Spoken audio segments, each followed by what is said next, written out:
William Morrow and HarperAudio present The Killer's Game, a novel by J.R. Bonansinga. Performed by Will Damron. Afterward, read by J.R. Bonansinga.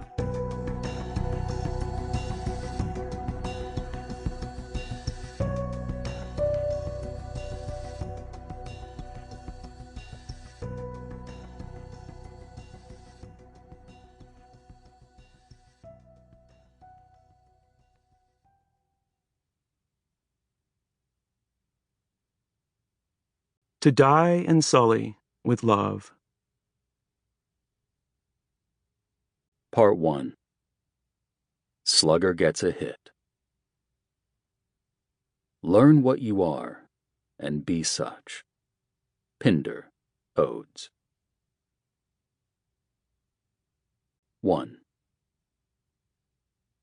The clinic was in a low-slung, nondescript building at the corner of LaSalle and Huron, and the gunmetal Chicago sky was just starting to look threatening as Joseph Riley Flood arrived for his 9 a.m. appointment.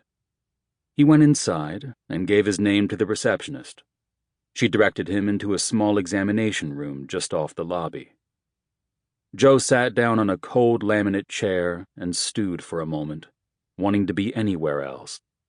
Arms folded, thick shoulders straining the seams of his houndstooth sport coat.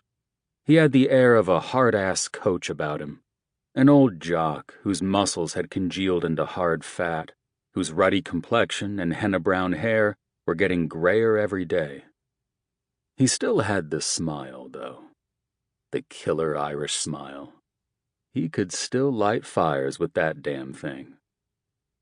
Trouble was, Joe hadn't been smiling very much lately. Just a couple of weeks ago, he had suffered through his 50th birthday, and it had put a real zap on his head. Never mind that he couldn't get within 20 feet of his favorite spicy foods anymore, and that his eyesight was starting to go. The worst part was the simple mathematics of it.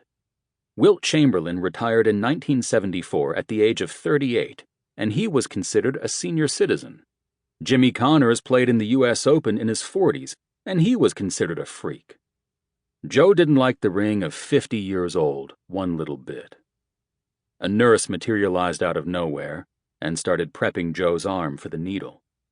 Told him she needed to take another sample of Joe's blood. They did that already, Joe informed her. Who? Folks at the hospital. I understand that, she said, and then pricked his vein with all the tenderness of a deli counter clerk. This is for follow-up. Follow-up for what? Joe asked her, wishing he had never contacted the Sawbones in the first place. Joe's bladder had been getting weaker and weaker over the years, and had just recently gotten so bad that he was getting up every freaking hour to piss in the night. Last week, he finally broke down and called the Kagan Clinic. They had him come in immediately. Once he was theirs, nurses drew blood, technicians x-rayed his chest, and finally Dr. Kagan himself, the little bald fart, did a full prostate exam. It was bad enough when the little guy stuck his fingers up Joe's ass and massaged his prostate gland. But when the fucker rammed a metal contraption roughly the size of a cattle prod up there to chase down a pea-sized lump he'd noticed, Joe started thinking of creative ways to kill this quack. Dr. Kagan will explain everything, the nurse finally replied, pulling the syringe clear and giving Joe a perfunctory smile. He'll be ready to see you in just a moment. She bandaged Joe's arm, ushered him out into the hall, and led him down to the last door on the right. Joe entered a small private office, which was currently unoccupied, and took a seat across from a cluttered oak desk. Dr. Kagan will be right with you, the nurse told him, and vanished back into the corridor. Joe sighed, chewed an antacid tablet, and scanned the messy office. Amid the spindly rubber plants and framed diplomas were stacks of medical journals, file boxes, and reference books.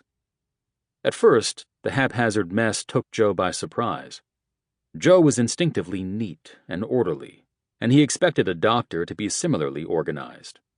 Joe had no time for sloppiness. His job would not allow it, and it made him nervous when he encountered it in others.